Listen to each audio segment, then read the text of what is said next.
خالی نه خب شما معلوم است که اول که بافته میشه به این شکل اینا در خانه بافته میشه، یعنی پکی و شوش نمیشه.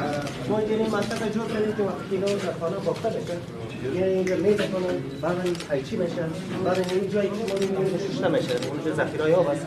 این خب بازار مرکز خود این شهر است که اونقدر مردم با شما تعامل زیاد دارن، یک تعداد میگیرن. زیادتر ترجیح میدن که کالینای ارزان‌های ایرانی از این استفاده بکنن. ولی یک تعداد از این بازی‌ها صادر میشه به خارج.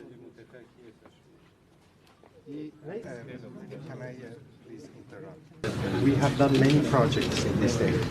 ما کجاهای زیاد در این منطقه اجرا کردیم. And with your permission, we will continue. و با اجازه شما ما ادامه خواهیم داد. I think he will be able to tell you more. نماینده صاحب بر شما بیشتر توضیحات خواهد داد.